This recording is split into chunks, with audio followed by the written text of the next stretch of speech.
I've had so many people reach out to me and tell me how I've changed their lives. When I saw ChatGPT, I'm like, hey, how can I use this to what I'm already doing in my brand and what I already know and master to do it better? There's one mistake I made though in my journey where I thought NFTs were going to be the future. There is a shift happening right now. Quiet, fast, ruthless. Funnels are no longer built by a people. They are built by machine. And if you don't adapt as soon as possible, you're not just left behind, you will be replaced. Jeffery Banek, known as the Funnel Doc, has already seen it coming before all of us. He built over $20 million in revenue by building funnels, mentoring others, selling high and low tickets, and earned awards most of the marketer can just dream about. But what makes him different is that he's not anymore building funnels or selling coaching offers or selling some consultations. He's using AI to make all of this faster, smarter, and completely automated. In this episode, we went very deep into what's changing in online entrepreneurship industry, why most of the coaches, consultants, and marketers are dangerously left behind, and how the real leverage in 2025 and 2026 will not come from working harder, but working smarter, using AI. This isn't conversation about funnels, coachings, consultants. It's a warning and a blueprint about AI which is coming rapidly to take over all of us. My name is Graz, this is NGrS Show, and today with me, Jeffery Banek, the Funnel Doc. Thank you so much for being today with me here. My first question to you is, who were you before the Funnel Doc guy? That's a great question. So, I'm Jeffery Banek, but before this, I was really patriotic. I joined the military literally. I graduated high school June 6th, and June 9th, I was in boot camp, standing tall. I was a medic with the Marines. That's Wow. sort of where the whole Funnel Doc brand came from. If your funnels are sick, you take them to the Funnel Doc, he makes them better. So I was in the military. I was a medic with Second Force Recon with the Marines, which is Advanced Special Forces Unit. So I have a way advanced medical background. Like I was even teaching doctors in the hospital, advanced cardiac. I could push drugs and shock a baby. So very advanced medical background. Oh. Did 4 years in the military, decided to get out. At that time, one of my buddies happened to be a manager at 24 Hour Fitness, and this is before you really needed certifications to be a personal trainer. He's like, hey, you were in the military, you worked out a bunch, you're in good shape. Why don't you be a personal trainer? So for like 18 years, that's all I did. I was a personal trainer. During the 2000s, there was a contest called the Bill Phillips Body for Life contest. It was a 12-week contest where you could send in all your transformation pictures, and the first prize was 50 grand. And my client at that time, we entered, and out of 77,000 people, he got fifth. He didn't win it, but he got fifth. And anyway, long story short, I'll cut it off in just a sec because I could go on forever about my story. I've just been very blessed to have a unique story. But I was a personal trainer trying to figure out how to move my brand online, studying underneath this guy named Bedros Keuilian. And one day, Bedros holds up this book, .com Secrets, from some dude, Russell Brunson or something. He's like, you got to read it. And like any good student, if your mentor tells you to read something, you read it. So I did. And it was like when Neo saw the Matrix for the first time, man. I was like, funnels, webinars, like everything I've been trying to figure out about sales and moving my training brand online made sense. And I was always that webinar guy. I always had, whenever I had a new business idea, I'd always go buy the name on GoDaddy and then make a webinar, or not a webinar, but a website. Sorry, website. A website back then, I used a website builder. And that was my sort of introduction to ClickFunnels. And I'll cut off right then in case you have any questions or anything, because Just that sort of takes off the whole. What's up, guys? I'll be honest, I hate to do this part. I have never cared about vanity metrics, such as followers, views, number of friends on your friend list, or email subscribers. None of that has ever really mattered to me. But this time it's different. It's not anymore about me. It's about you. As of right now, after a month of this podcast, 64% of you who watched this podcast haven't yet subscribed. And if you want to this show keep growing, and as you see, the quality of the guest it's consistently better and better. And if you want to hear from the guests you care about and have conversations that matter to you, then click the subscribe button, like this video or any other, and comment below. That's the only way how can I hear from you your opinion, your thoughts, and your takeaways. And me and my team will do everything in our power to make this podcast a better place for you. But we need your signal right now. This is how we build it together. Thank you. Intro This on the is funnel amazing. doc. This amazing story, and quite much reminds me of Steve J. Larson's one, like being in the military and reading the book, and you're pretty Yeah. much here. I want to ask a question, just for the context. How long ago was happening your first connection with .com Secrets? That was 2016. Yeah. Wow. Yep. Awesome. So we're speaking Mhm. nine years Almost of 10 years now, which is so crazy to say. Yeah, I had if you look on when you join a group, it tells you when you joined it. If you look in the about section, and I'll never forget, I joined March 16th or March 24th, 2016 is when I joined the ClickFunnels group. awesome. So, and then the whole way the funnel doc thing happened is I wanted to learn funnels, and I was maxing out all my credit cards. I was married at that time with my wife. We were spending every dime I had, uh, trying to figure out this funnel thing. I'm like, funnels are the future. Websites are dead. Russell's the way. I got the ClickFunnels funnel hacker tattoo back then. I'm Wow. probably the only person with this, and they changed the logo too, so now it's not the same, which is funny. But I got this as like a commitment that I was going to do something great with ClickFunnels or be some weirdo with a funnel hacker tattoo. And lucky he's the first and not the second. But I was trying to figure it all out. And like I said, I was doing personal training jobs on the side, but it wasn't anything consistent. My wife at the time, to be really honest, it's embarrassing to say, but it's the truth. She was like supporting us at that time. I do $1,000 here, 600 here for personal training, but nothing consistent. She was a manager at Starbucks, and I'm maxing out on my credit cards, trying to figure out how to do this online digital marketing thing. I'm like, this is it. This is the future. This is funnels are the future, man. Everybody's gonna have a funnel soon. I'm like, I need to get in this funnel game.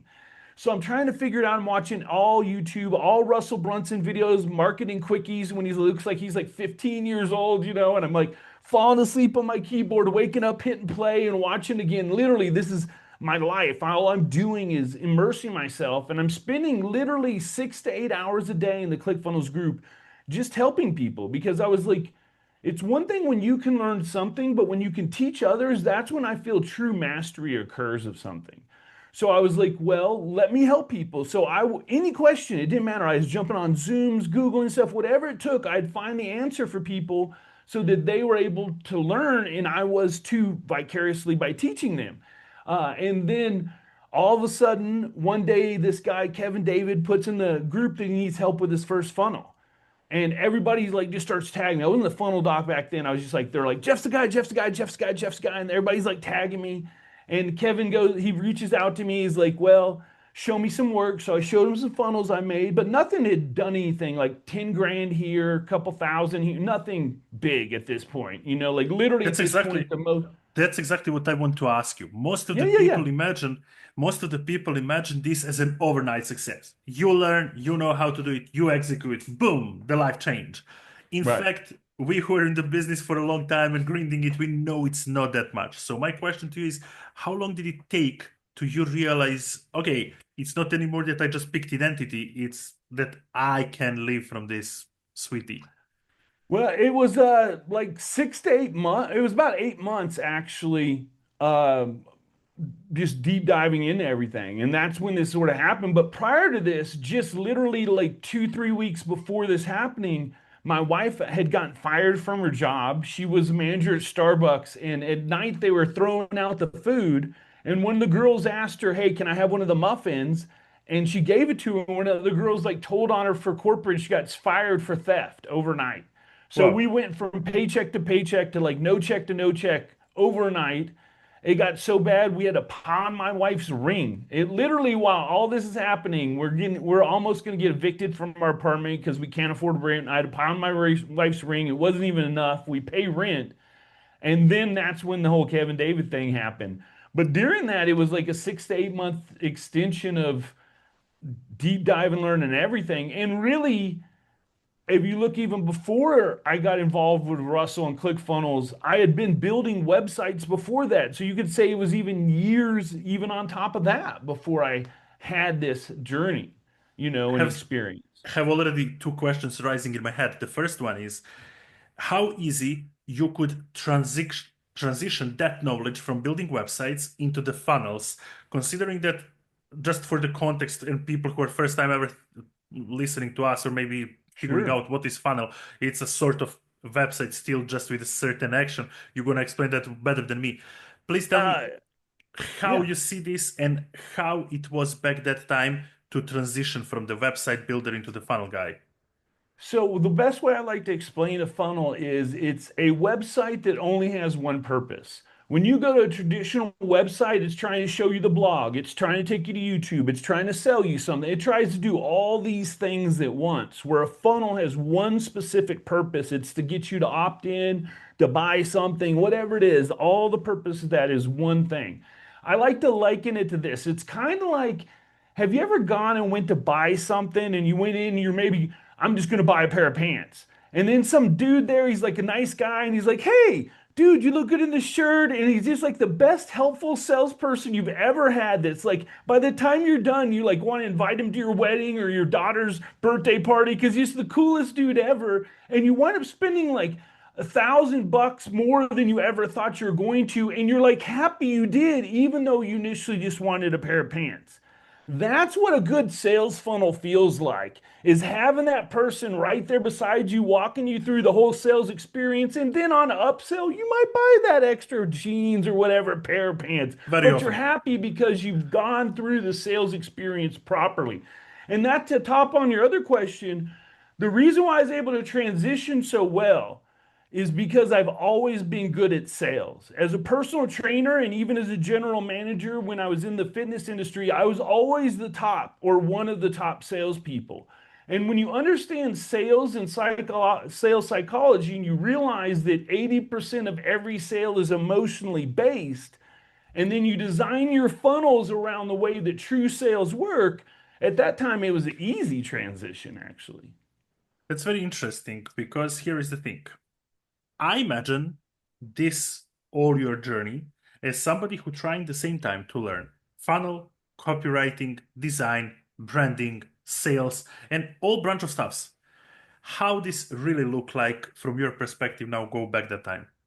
So, well, luckily, at that time, Russell Brunson still taught ugly funnels. He didn't, way back in the day, it was like on an ugly funnel sale, so you didn't have to be a designer. Like now, to sell 30, $40,000 funnels, they have to be beautiful. They can't even be pretty, they have to be beautiful now. Back then, they could be ugly as sin. So luckily, I've never had to learn actual copy design. Or like graphics. I just write all the sales copy, always just hand off to the designer, which is now, to be honest with you, is being replaced with AI to some degree, which is pretty crazy. We'll talk about that later. But I've never been good at design. That's never been my thing. But I've always understood sales and the sales process. And then to be real honest, man, just eat, sleep, and breathing Russell Brunson for the first 3 years of my journey, man. Like if he put anything out or I didn't care. Every program he was available, I was the first in line to buy it. I was in every program he was in. I was first in his coaching secrets program. I was everything. I was one of Awesome. the first 10 people to get access to ClickFunnels 2.0. It was the devs and then me and 9 other people got access. Like, I mean, I was in the ClickFunnels community. But that also was one of the reasons why I was able to sell so much because I went all in. I don't screw around, man. When I make a commitment, I'm all in and there's no looking back. So everything for me was about learning and mastering funnels and the art of sales. You're probably the only guest I ever had on the podcast who that much picked up identity of what he's passionate about. And I truly love it. Thanks, Jeffrey, brother. I want to ask you one thing. Uh, what were you trying to prove when you started building funnels? Was there an ego moment of I can prove this can work and move me out of where I am at the moment? Or you were trying to prove that this business actually is picking up simply because it's right timing and everybody moves towards funnel or something else? Um, so I don't know that I was ever trying to prove anything, but I saw Russell's vision, and to be real honest, I jumped on the ClickFunnels coattails. I Hmm. mean, to put it in the simplest way, I saw where Russell was taking ClickFunnels. I saw where funnels, I saw where everything, I saw the transition and the trend that was shifting into sales funnels and how everybody started to want to learn about funnels just like me. So I mean, to be honest, I positioned myself and I rode that energy to be able to become the funnel doc to some degree. I mean, to be very transparent.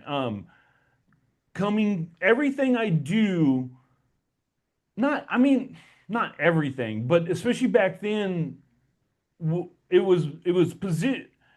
It's always good intentions, but it's also from a branding or marketing perspective. You know what I mean? Hmm. Does that make sense? Like I understood the power that was happening with the movement that was becoming funnel hackers and click funnels that like, hey, if I really want to be part of this, then branding myself with it and showing people my passion will always show people my passion. I mean, to this day, I have people come up to me going, "You're that funnel. I don't know your name, but you got that tattoo." You know what I mean? So, Yeah, I tell most people now when you're doing things, do them with intention so that you can make sure you have a intended outcome with them. You know what I mean? beautiful. Was there ever a moment where you dubbed in what you're doing, or the moment you dubbed that, okay, I bought enough, probably I don't need the next course, the next coaching, the next mentor? Yeah, probably about 4 years ago or so, maybe 5 years ago now, it became where I got out of the learning cycle really. I learn now, especially with AI, I have very focused learning, but like I go to conventions more for networking and deals and talking to people versus the speakers ever because very few of them give me anything that's actionable anymore. Not that they're not all amazing and stuff. And sure, I could glean maybe a couple nuggets if I sat there for an hour and a half, but I just an hour and a half of my time is a lot. You know what I mean? Yeah. So, yeah, let me think about the actual moment when I decided, but it's been about 5 years now. I would say it was probably when I made my second shift back in the Funnel Doc brand, probably so, no, not 5 years, probably about 3 years now. So 2002, when AI and stuff started happening, Hmm. um, that would have been one time that would have shifted my brand. Interesting, because when I was checking before this interview some things which I wanted to ask you and so on, for me, you look like a guy who truly know what he's doing, and when it's the right time to make small transition, make small pivot, but still stay the funnel guy. So my question to you is, what did your early days of building your business look like, and how this changed today? Well, so there's something you touched on that I'd like to sort of so you're saying that I've noticed I'm good at timing the trends, which I normally am with stuff and understanding. Like when in November 2022, I was getting ready to launch a course on how to do your own AI agency, how to do your own agency. Everything I'd learned for the last like 6, 7 years at that point, I was putting in a coaching program. ChatGPT dropped. I was like, can't launch my coaching program. This is going to change everything. Um, I see that AI is a trend that's going to be the future. When I saw funnels, I saw that was going to be the future. There's one mistake I made though in my journey where I thought NFTs were going to be the future during the whole Hmm. crypto. I'm not going to lie, man. This is the biggest mistake. The biggest mistake I made was seeing that and thinking that that was going to be future trend. Not because there was a lot of money, which there was, but I really believe and still think that NFTs as digital assets have a place in future. I just don't think people are ready for them still. Like being able to Exactly. have a ownership of of a property like a house, and it's an actual NFT that I could sell you, and now you have ownership of it digitally on the blockchain. I think that still's the future, but people aren't ready for it, and definitely weren't ready for it back in, was it 2021 or whatever when NFTs were really big. I lost like half a mil in that. I actually at one point killed the whole Funnel Doc brand. During ClickFunnels, I forgot what the year. It's like 2021. Whenever NFTs were really big, was it 2000? Right around in there. 2021, 2022, Yeah, right maybe. at Yeah. 22, right around in there. Before COVID, right before COVID hit, Yeah. I was going to. I killed my Funnel Doc brand. I actually wore one of my Funnel Doc jackets, and on the back wrote in big markers, "The Funnel Doc is dead. NFTs are for newbies.com." That was my new brand, NFTs for newbies. And I'm like, this is the future. I'm going to be teaching everything this. Went all in on NFTs, launched my own little project, never really did anything with anyone else. Um, and then all of a sudden, it was moving so fast, it just went up and then just crashed. And I lost like probably like half a mil in that with crypto and stuff, with NFTs. And the problem with me, I'm such an all-in person. I couldn't see starting the Funnel Doc brand back up again, even though it only been like 9 months, 6 months during this window of failure in my career, which it really put me in a bad, bad place, man. I was in a dark place. It was really weird because even though I'd had all this success, I'd made all this money, I had all this brand in my mind because I'm such an all-in type of person. When I announced the Funnel Doc brand was dead, there was no going back. And for some reason, man, this is what's crazy. It's so silly to admit this. At one point, I thought that I was literally going to have to get a job at like Wendy's or something. Wow. Because no joke, no joke. After I killed the Funnel Dog brand, I was like, okay, there's no going back to doing Funnel Dog stuff. I'm going to get a regular job doing digital marketing. So I applied to probably not a lot, but 20 different jobs with all my resume at this point, three, two commas. I think it was like 37 mil back then, all this results. I couldn't even get a call back, bro. People Bro. wouldn't even call me. Literally, people putting in their description, ClickFunnels, everything that and I'd put my resume of all my success. I couldn't even get an interview. And literally, I'm in Las Vegas. There's companies in Las Vegas wanting ClickFunnels people, and they're willing to pay 80 to 100 grand, which I'm like, fine, I'll work for 80 to 100 grand. That's still good money. It's not anything like I used to do, but maybe this is the price I have to pay for making this NFT mistake. You know what I mean? So I'm like, cool, I'll do that. I couldn't get a scheduled interview, man. I don't know what it was. So it got so scary, that I was like, dude, what am I gonna do? I mean, I had money still, but money doesn't last forever. So I'm like, if I can't get a job, what am I gonna like? Am I gonna be working at Wendy's or something in the drive-through or something? Yeah, like, And it got really bad, and I'll never forget, man. I owe this to Russell so much. Um, I was like, to be honest, I was suicidal, dude. I was to the wow, point man. where I was thinking about killing myself, and it Was was there like anybody 11. was there anybody to support you back that time? My wife and I had divorced at that time. And the life of an entrepreneur online is very lonely. I have a lot of online friends, but I don't have a lot. I have more now, but at that time I didn't have a lot of real online friends. Mhm. And I'll never forget, man. I messaged Russell Brunson at 11:30 at night, and it was like a ditch effort. I was like, dude, I don't know what to do. You know what I mean? And I'll never forget, man. Russell messaged me back in like 15 minutes at like 11 o'clock at night, and he was like, sorry. Um, he's like, the Funnel Dog brand is not dead. People still love you, dude. You can come back. And and I did, dude. And sorry. Um, No, but I yeah, understand you.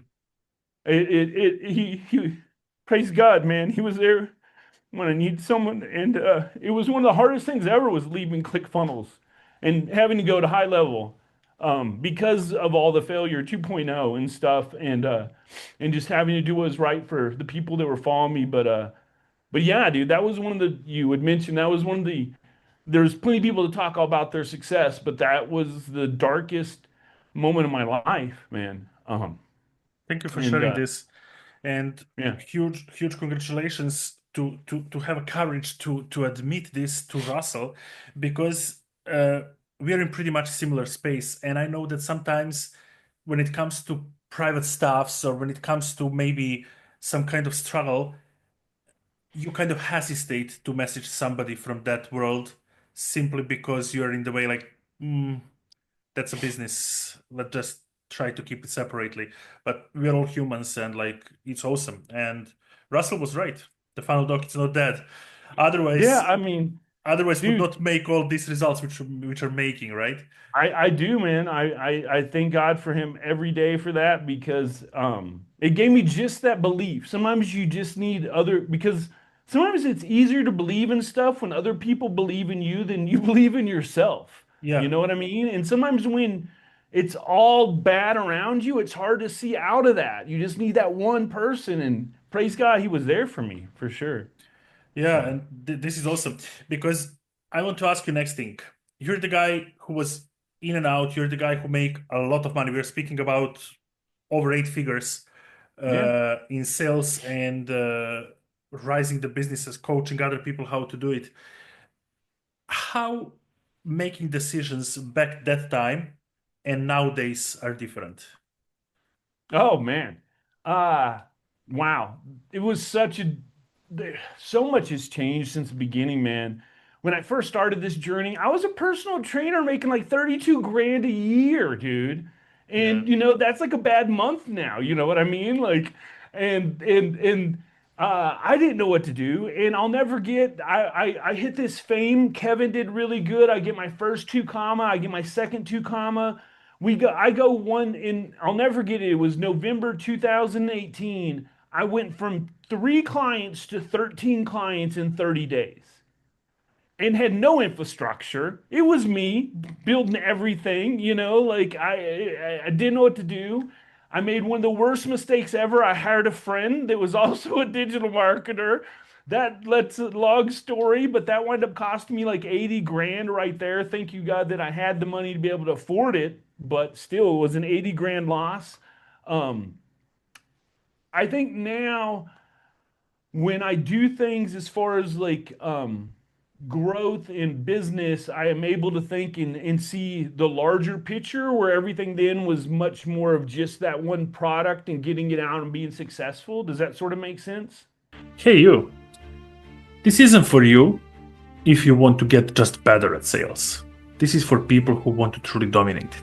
Either it's DMs, calls, webinars, keynote speaking presentations, or any other form, Instagram or Facebook stories as well. The game has changed. AI, it's just around the corner. So if you're relying on old sales scripts, old sales pitches, or if you're relying to learn sales from the old books written even 2 or 3 years ago, to not even speak about 10 or 20 or 30 years ago bestsellers, you're losing the game. Your sales will not perform on the best way. See, this is why I created this community. To give you unfair sales advantage in every format, every tool, for every buyer. Cold DMs, sales calls, sales pitches, understanding the sales pitches, breaking down sales objection, and everything else what you need to understand when it comes to different tonalities and sales psychology, so that you understand how to better perform your sales. This isn't another Slack, WhatsApp, or Telegram group. This is a community of people who want to become not just better at sales, sales dominators. It's free, and you can join it just by clicking the link below in the description of this video. Yeah, absolutely. Because Yeah. Go ahead. like in my early stage, when I was not even believing in myself that I could do something online and in that world, my decisions were made basically like, is this expensive or not? Can I afford it or not? Nowadays, I'm actually looking towards decisions like, it's going to cost that much, so I should make an offer. And this completely changed, like completely changed all perspective in life and in everything. Even though we're friends on over social media, especially Facebook, for a long time, I recently realized the transition you started to make when you started to speak about webinars and AI and how AI is changing webinars. In that moment, everything what you posted on Facebook literally somehow popped up on my page. I needed to react. I needed to comment because that's my jam. That's my industry. That's where am I. And I said like, wow, this guy is changing something what it's making me bread. And I have to see how and what is he doing here.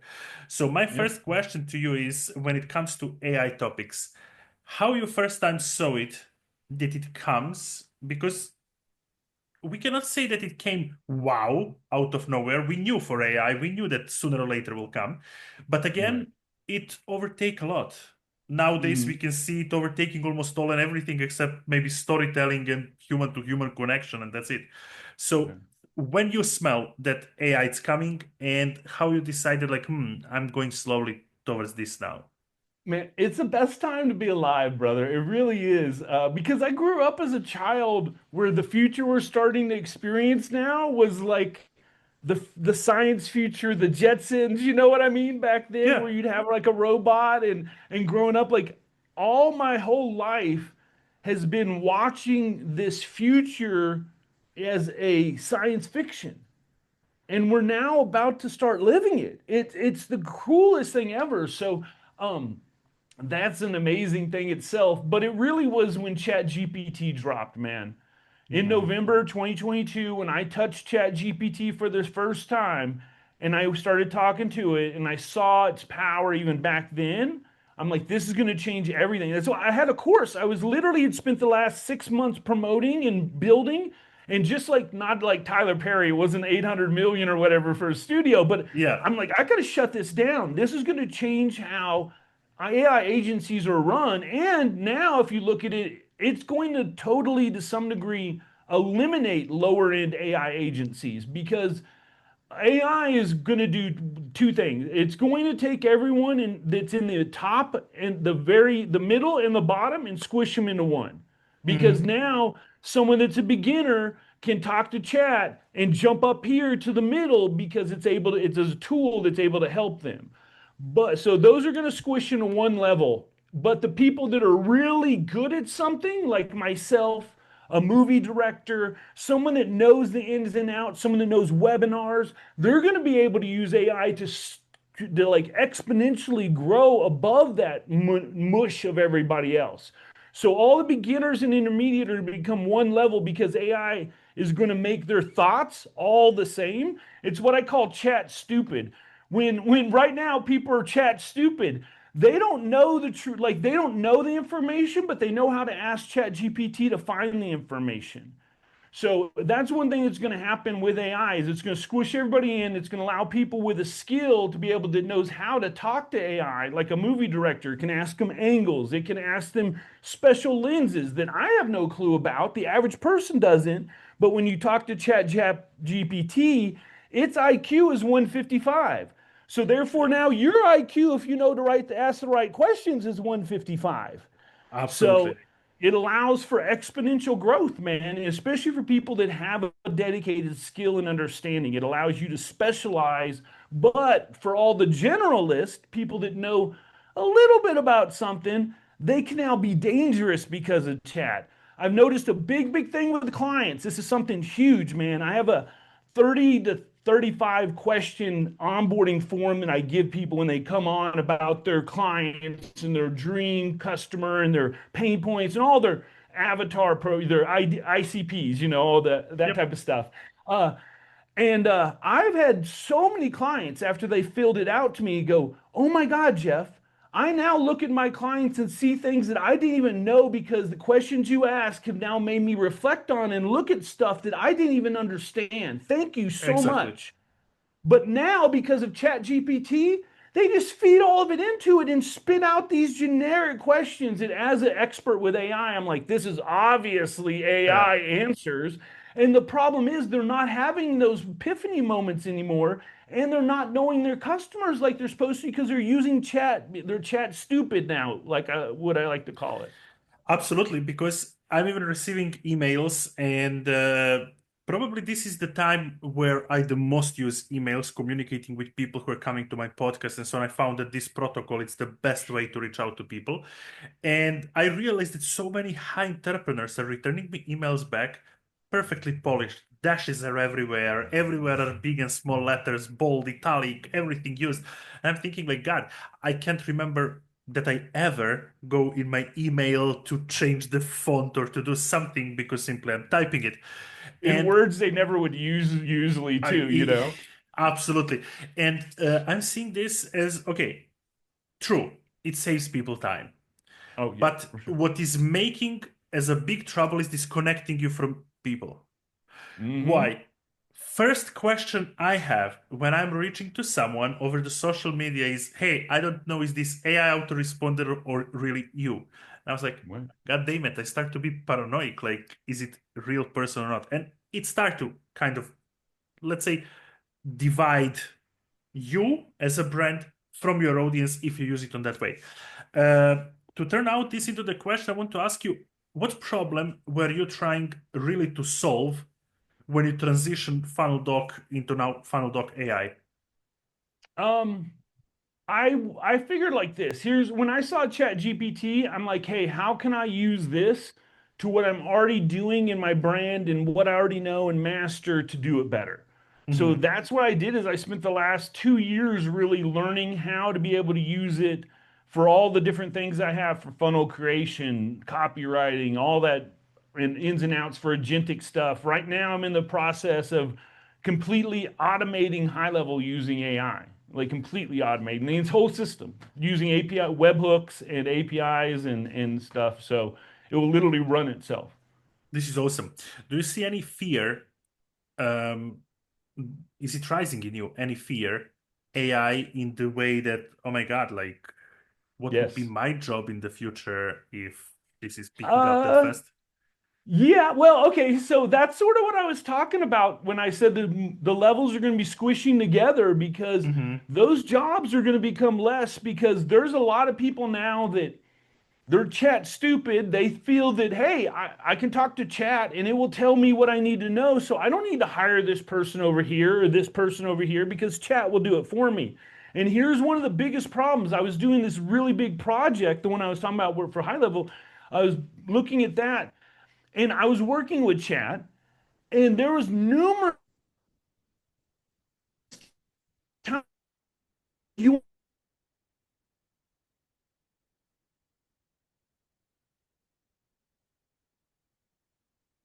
know, like because it was old and it looked good and it probably needs to be done.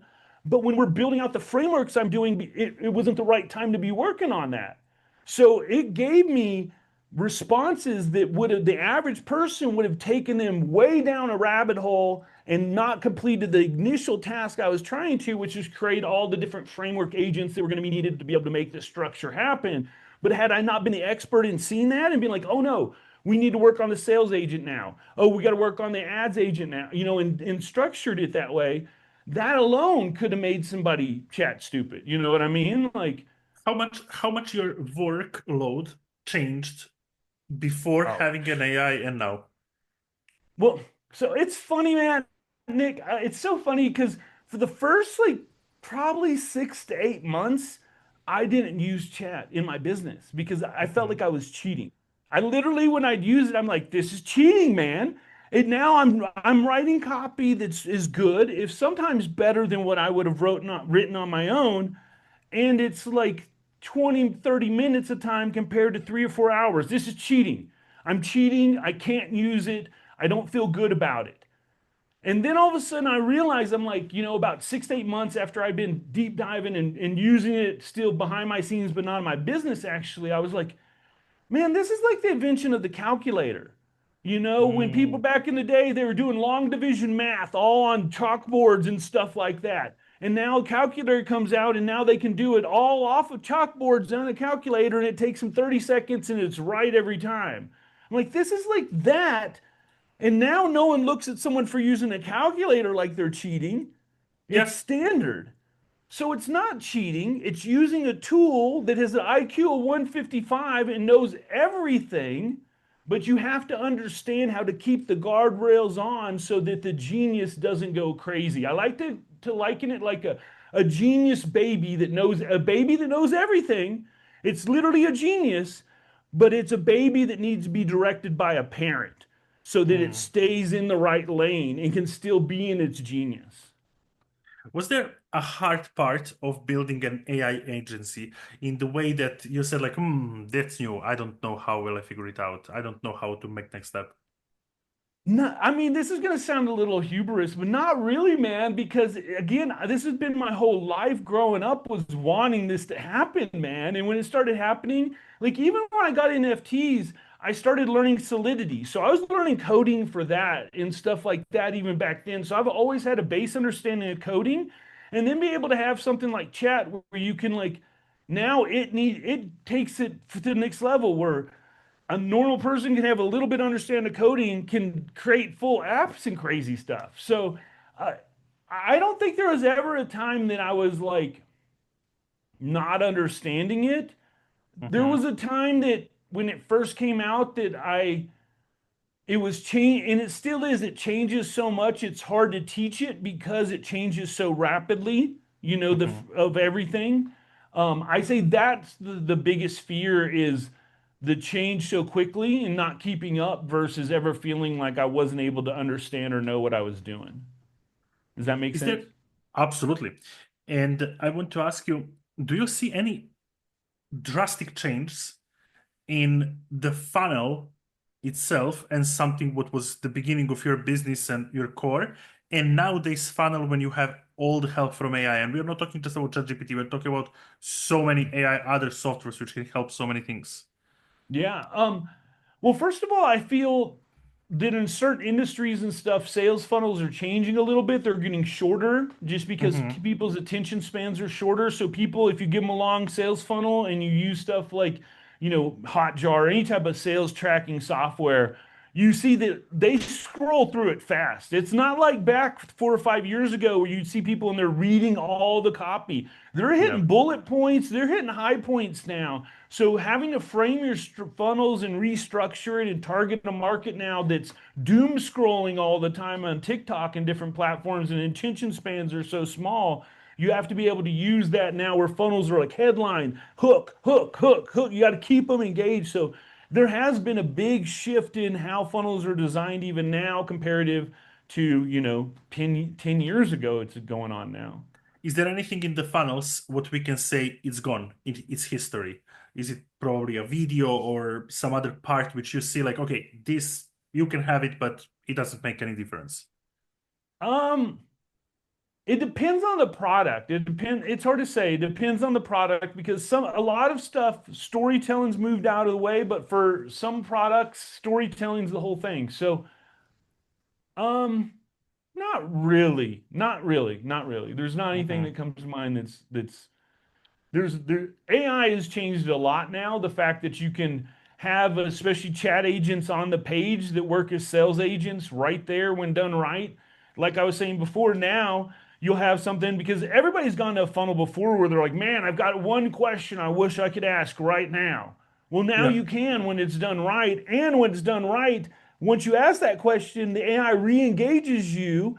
And the way we design stuff, it knows everything you've done within a system and is able to use that, analyze that, and then re-dynamically adjust itself so that it knows what to ask you next to be able to move you through the customer journey. Or during a webinar, hey, how cool would it be to have an AI pop up that you do secret number one and it pops up? It's like, Nick, did you just see that? How cool is that? We were talking earlier about your business and you mentioned you had this problem. That would totally solve your problem. And then you get into Yeah, dynamic conversation with AI. absolutely. And this is actually something what surprised me the most because I started using it and we started slowly to involve AI in our business in creating webinars for people and events.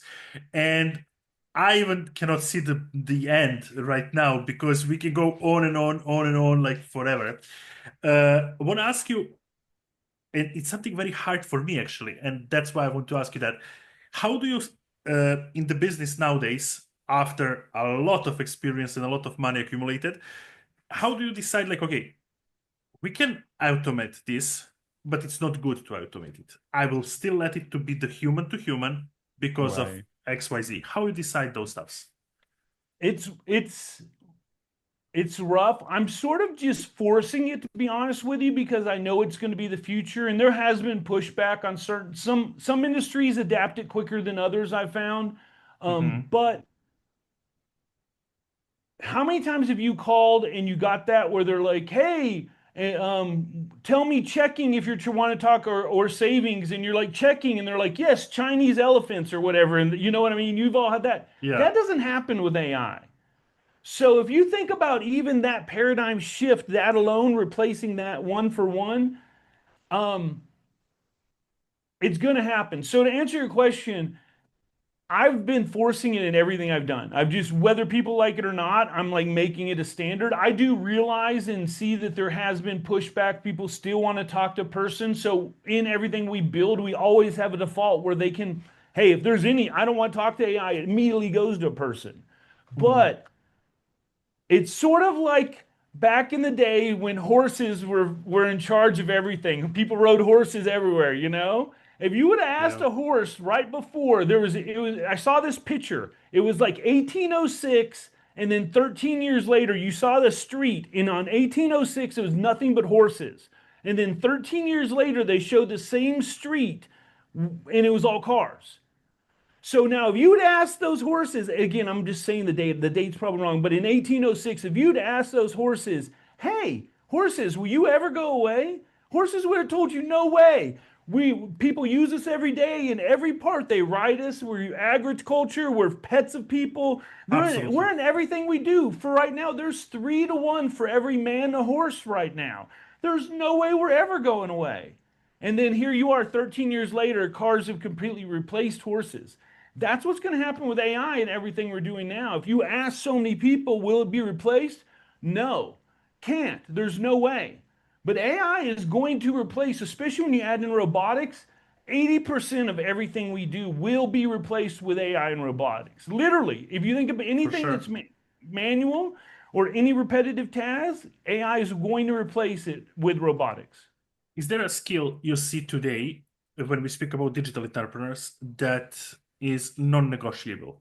Like there is no way that AI can take that fast over that skill. With digital entrepreneurs, Yes. people are going to laugh, but no, man, especially maybe give it another 6 months. And the answer is for sure no. I mean, like brainstorming, like analytics. I mean, anything you need for business development, AI can do it better than you can probably do. Like it's Yeah. just the truth of it, especially when you know the right questions. Because that's the thing, the communication and opening up. When I work with a chat, what sure it used to take me 2 or 3 weeks to get it done and now it takes me 4 or 5 hours, but it still takes me 4 or 5 hours. I don't ask it one question or two questions and that's the answer, we're done right there. It's layer upon layer. And then what I do too is every time I go into something, I'll make a Google Doc just off of what that one segment is, then copy it back in, paste it in, and then go deeper in that with chat, just because you got to be able to understand it's a tool to accent your intelligence already. It's not meant to replace your intelligence. When it does, you become chat stupid. Do you ever watch that show on YouTube? Have you ever seen that guy, Dr. Mike? He's a YouTube Yeah. guy. So I love this dude. But he made this really good point. He said back in the day, doctors used to be praised by how much they knew. The more you knew, the higher level of a doctor you were, the smarter. It's not that way anymore. Now, doctors, it's who can look it up the fastest. Absolutely. And you're very right in that. And I love what you're saying because I also believe that, yes, there is probably nothing we can do soon better than AI, but still, we're those one who can prompt it. And that's the key point. Key point lies in that. Because I recently posted that we just published our podcast, even though that we recorded more than 65 episodes.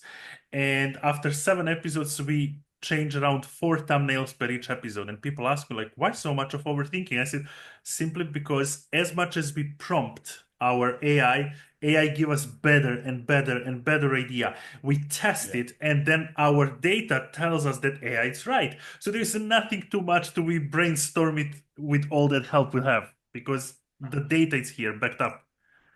It is, dude. I've tried the AI challenge with ads, with copy, with other stuff, and it literally wins like 80% of the time. So why not just cut out that 20% and go with it? Like, at least here's the thing that I love so much about it. It gives you a great starting point if nothing else, Hmm. which sometimes would have taken me hours to get to that starting point. Now I'm there and launching off of it versus spending time just to get there. You know what I mean? It's such a leverager of time. It now, again, whatever used to take me weeks, I get done in hours and days now.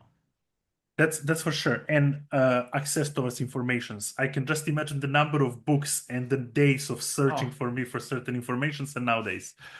Uncomparable. well, well, and now being able to make agentic AIs where you're able to use API in has been a game changer, man. You can make advanced AI automations now that have API connections to almost anything. So you can pull data and give data to almost anything and make it do and have access to almost anything now. It's the possibilities are literally becoming limited to what you can imagine, which I know sounds cheesy, but it's the truth, man. It's where it's going. It's right now with stuff you can automate. Almost every system now is opening API access, which gives you access to their system. It's the easiest way of people to think of API. It's allowing one software to make a phone call to another software and exchange data. That's the sort of easiest way to think of what an API is.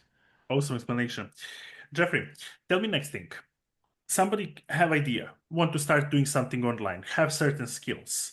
You being that deep in AI like you are at the Yeah. moment, what would be your advice to them? Which AI tools to start using and how the fastest to lift up that business to come to the first sales? So I would first get on with first of all because I love Chat GPT for brainstorming and business type ideas. I like Claude for more creative type ideas type stuff. So keep those in mind. But I would start talking with Chat and figure out what type of skills you can have to leverage to be able to turn into a business. If I was starting it all over again, like even now when I was looking at my own business. I was thinking about what type of businesses locally in Vegas should I target. The first thing I did was got on with chat. I'm like, okay, let's go into here's my background, here's this, here's where I'm at. We went into all the demographics of the area. It was like, oh, real estate and HVAC. I'm in Vegas, so it's hot. HVAC, and then it said plumbing, which I thought was really interesting. But then looking at the ROI for all the housing and plumbing stuff, it made sense because they have big jobs, and I wanted my jobs to be 20K or more. But anyway, for that, I was like, I zeroed in for HVAC, but all the research I did with chat just to be able to decide what made sense for a target industry locally to target for AI agentics. But you can do that so much, but it's realizing that you need to open up, and this sounds so crazy, to open up a conversation with chat because you need to dialogue back and forth with it. I love using the voice. I'll go in a sauna and put my voice on and then just talk to chat, man. Like and just like riff off of it because it's like having an assistant that has 155 IQ that knows everything with your best interest in mind. But you also have to be careful with that too, because that is one of the problems with the way ChatGPT is programmed. It will gaslight the crap out of you. It will tell you, oh my gosh, Nick, that is the greatest idea. You are so smart, man. You are miles above everybody. This is the greatest thing ever. This is totally going to succeed. Not always, but it's programmed to do that. So anyway. What's the biggest difference you see between Claude and ChatGPT? Claude, I tend to, like I said, I tend to think that's more like writing, like Mhm. creative type stuff, like copy. Claude's good with copy, stuff like that, that's more of a creative style, Soft where skills. chat tends to be more professional, brainstorming, business ideas, frameworks, stuff like that. That's the two that I use that. So like I'll use Claude a lot of times for copy. But here's the deal, man. It's changing. They just recently released updates with Claude where it's now getting like next level better. Like, so maybe it's changed even. I haven't be just because they just came out with it. Where now Claude is now equal to like Manus, which is another one that's really amazing. I don't know if you've heard of Manus before, but it's next level, dude. It got agentic capabilities, it can take over a computer. It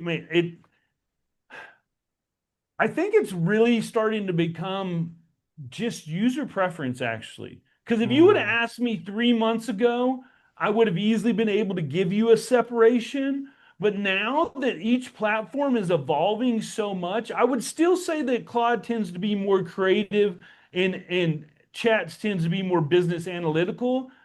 But they're getting so damn good, man. All of them are now, to be honest with you. I mean, the only one that sort of sucks is Facebook's Llama still sort of sucks, but it's mhm. getting better. But if you look at Claude, or if you look at Manus, or you look at Chat, I mean, they're all just getting so darn good, man. I mean, and you look at Gemini is another one I'm starting to use a lot too, because Gemini, I use a lot of Google stuff. And Gemini is allowing all their Google stuff to be connected to its AI. So now you can tell it, hey, I need one of my Google Docs about so and so, and it'll go search it and find it for you. Which, Wow. if anybody ever uses Google Docs, just having the ability for it to find that doc, because I don't know what you, man, spent hours you're looking for those docs trying to find it. And if you do get a search, it's like there, but there's like seven of them that are the same. Yeah, and then it will do like it is cool too because it will look at your documents and then it can analyze them and give you in data on it and all different types of stuff. And it's using all your Google Drive and everything is able to do. But they just released that on chat. Sorry. I can talk about AI Awesome. for hours, man. I just go, I'm sorry, man. Yeah. But they did. They just recently released for chat for the pro version and now has access to your Google Drive. Did you know it came out like yesterday or the day before? You can now in Chat GPT for the pro version connect your Google Drive, and it now Chat GPT has access to Google Drive. This So is it can do awesome. that now. It just came out like 2 days ago. But this This is is what I'm awesome. talking about. That makes it you have it's so crazy keeping up on all this stuff. So anyway. How do you see future of autoresponders when it comes to social media, and are they harming personal brands or not? What are your thoughts on that? Here's the problem is they're already starting where it's going to be AI responding to AI. You know what I mean? Their personal, like the personal brand is going to be completely removed. Even YouTube, or not YouTube, Zoom is already in the process of having an AI version of yourself that will talk to people on Zoom. So like you could be doing an interview and not know it. You're literally being Wow, interviewed by AI. That's it's either out or on the process of being out by Zoom now, where I could be literally you could be AI and I would not know it. that sounds crazy. It is crazy, but that's here. It's literally here. It's like starting. So just to think about stuff like that. So I mean it's changing everything, man. It's hard to pick one specific thing. That's amazing. I have here a couple of more questions which I want to Yeah. ask you and use the chance to people find out something else because you have been in the digital industry for almost 10 years, as we mentioned already here, and your words behind you are speaking about that. They speak volumes, they speak huge numbers. I want to pick some value for the people who are valuing entrepreneurship and to ask you, have you ever felt that money changed you and how? Um I don't think that money really changed me. I've been very blessed because I see money as like a tool. I Hmm. see it like I have another tattoo, you can't see it on my watch. It says impact and income because I feel that it's hard to change the world when you're broke. One of the things that I'm want to do is use money to impact others. I have foundations and things like that. I'm constantly doing stuff um beyond just making money. I feel that the reason we're given the abilities and stuff we are is to be able to impact the world and change others. I've been so blessed, man. Um, I'd always wanted to be like an inspirational speaker. And it wasn't Wow, until like about like 4 or 5 years ago that I realized I'm sort of doing that now. Every time I get to go on a podcast or do a video or do that, it's like it and it's just so cool, man. It's just so cool, man. I'm so blessed. It's it's just so cool the ways we have. I think that the internet and AI and everything has given us so much, man. And It's just Absolutely. it's an amazing time. It's an amazing time. So Absolutely anyway. does. And I want to ask you, what was your biggest mindset shift belief when it comes to money? That you realize, like, oh my God, this is not what I have been taught or what I have been believed in. That's a big one. So, I used to be the type that would be like, I don't care how much money I make because money doesn't mean anything to me. You know what I mean? Like that type of thing. But then there came a time where I realized that money is just like AI is a tool that can be used for Mhm. something. So the more you make, the more you can do with it, you know?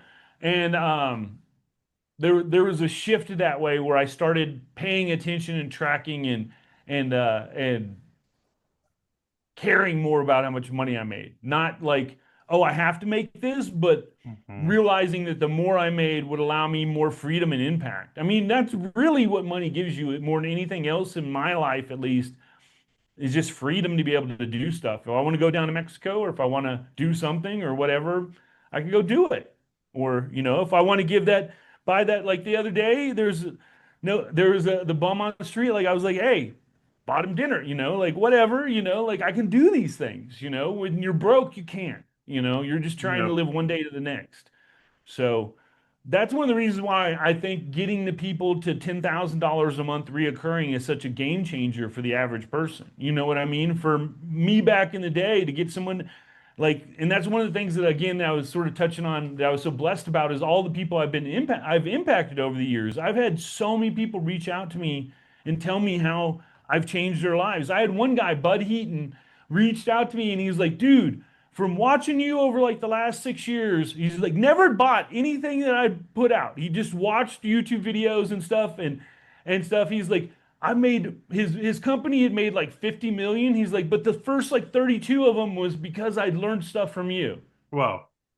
And I'm just like, that is crazy, man. To have somebody actually come tell me that they generated off of stuff I taught them 32 million for their own company and never That's bought awesome. anything. It's just like, I mean, and on top of multiple other people, like I had one guy, that he had his whole family was in the Philippines, and he messaged me. He now lives in Dallas. Has a great job doing digital marketing as a whole agency. And again, that was a guy that just learned stuff off of me and followed me. I don't think that Dan ever bought anything from me either, but just thought because I do so much YouTube and other stuff too.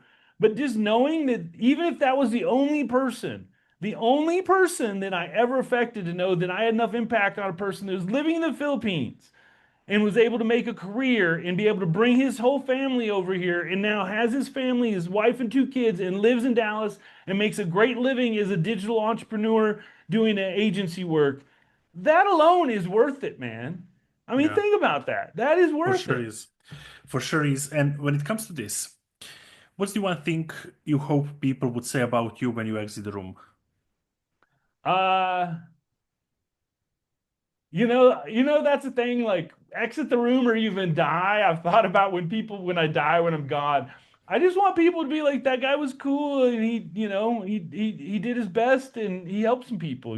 Like that's really it. I just want people to when to think good thoughts about me, and to know that I'm always doing my best to try and make the world a better place. I know that sounds so cheesy. God, I can't believe I just said that. It sounds so cheesy, but it's the truth, man. I love my fellow man. I love humans. I love people, and I just want everyone to be able to be better. And that's one of the cool things, man. This AI is both scary and beautiful at the same time, man, because it can do so much good, but it can also has so much potential to do bad. Because also, like, think about this: we're probably moving to universal basic income, which is the government's going to hand everybody out a basic living check so that they're going to be able to have their basic necessities. Because here's the thing: the reason why stuff costs so much, 50% of the reason of something's cost comes from making it. So, if you now are able to replace people or jobs with robots, that's a one-time fee. And robots, have you seen the prices on these things? Like Unitree's under $20,000 for your own robot assistant. That is crazy. As soon as they get them to where they're not True. killing people or something, I'm going to buy one. but but seriously though, AI, robotics are going to replace all the workforce. Every job will be replaced with AI robotics that is a job that, like, it's going to be, it could be McDonald's, it could be industry workers. All of them are going to be replaced within the next 10 years. Take my words. Mark this on your podcast. The Funnel Doc said right now, in 10 years, everybody's going to be replaced. Everybody. But here's the deal. People will get universal income because it's going to cost so little to make everything that the cost for items will drop so cheap that people will be able to live a very wealthy life without any money. They'll be able to live, but the problem is people are going to become really lazy. Because think about this, as soon as we don't have to remember phone numbers anymore because of your phone, how much of Yeah, that brain power do you use anymore? Not at all. So true. if all this is being, the world is being taken care of for you, and you can now sit online and do nothing, how much of the population is going to become worse than chat stupid? You know what I mean? And For is sure. that a good thing or is that a bad thing? Some could see that as utopia, others could see that as torment or so I don't know, but this is going to be the future. Within 10 years, AI and robotics will replace all workforces, all manual, especially hard jobs where people are dying. All that's going to be replaced very soon. So it's going to be, it could be the most beautiful thing or the scariest thing. The future, it scares the crap out of me because it's going to be either beautiful or terrifying or a combination of both. This is awesome share what you shared right now, and I'm so happy that you did it. And it's awesome. It really impacted on me as well. For the very end, Jeffrey, I want to ask you one question, and this is that everyone today is looking to do something with their business, starting to implementing AI and potentially dreaming about all the awards you achieved. What would be your advice to them? Start learning how to use AI. No matter what skill you have, start learning how to use AI to make that skill even better. Like whatever it is, I don't care what your skill is or the skill you want to learn. That's even the coolest thing. So the other day, there's a new software that I wanted to learn about. So I go into chat, I have the pro edition, everything, and I tell it, I go deep research. I'm like, here's the topic. Here's what I want. I want you to make a tutorial just for me at my skill level, knowing everything I know about me, knowing what I don't know. So it's specific to teach me about this software. And it made me a program, the ins and outs, because with deep research and web access, it was able to access all the docs that it needed to make sure that it wasn't hallucinating and everything was correct. And it made me a specific training for me in like 30 minutes that taught me everything I needed to know. It took me 2 hours to go through it, but it's like a teacher. So use it. If you want to go learn something, go tell chat. Go tell it that hey, I want to learn blah, blah, blah. I want to be better at this. It will probably help you as good or better than anything you could find online now, to some degree. You just have to be careful of those yellow brick roads because it will take you down those. It'll be like, that road looks really good, man. And next thing you know, you'll spend 4 hours. I had one of my students one time, he started talking to it, and it's like, we need to make these nurture series. And he did need to make a nurture series, but he was like a month before he needed to make that. But he spent 8 hours building out with chat when he wasn't even there yet. So it could Wow, take you down those. But that would be the thing, man. No matter what you want to do as an entrepreneur, start learning how to use AI as your assistant. Even if it's going, one of the things I do no matter what is I'll go to chat and I'll make one of those little GPTs, the little GPTs you can make. Whenever I have anything new, whether it's a new client, a new project, a new whatever it is, I'll make one of those, feed everything into it, and then I have an AI agent that's assistant that knows everything about that specific project. So that way I know that it knows nothing else other than this new client or this new thing that I'm doing. So I can always refer to it. I've probably like 100 of them that made. But that's yeah, awesome. I would do that. I would learn to use AI in whatever you're doing because it's going to be the future. The AI, as that cheesy saying goes, AI is not going to replace you, but those that know how to use AI better than you do will replace you. Very powerful sentence. Thank you so much, Jeff. I want really to finish it here because this was the Yeah. most impactful AI lesson for me, and I believe for everybody who Awesome. is watching or listening to us. Thank you so much. Thank you for your time. Thanks, brother. Appreciate it. I'm sure that you and me now can fully agree that this, what Jeffrey shared with us, it's not a strategy. It's a glimpse at the future where those who adapt as soon as possible will scale faster than ever, and those who don't will just stay irrelevant and forgotten in the past. We're not talking here about optional upgrades. We're talking about survival in the new economy, where AI is coming, building, writing, optimizing, and replacing. And Jeff isn't a rider on a wave.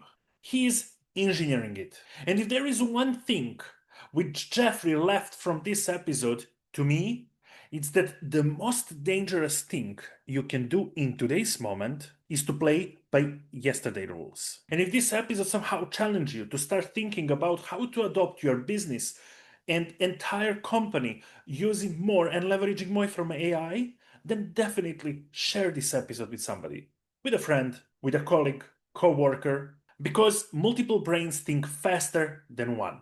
And if you're ready to step deeper into AI, go and enter Jeffrey's world.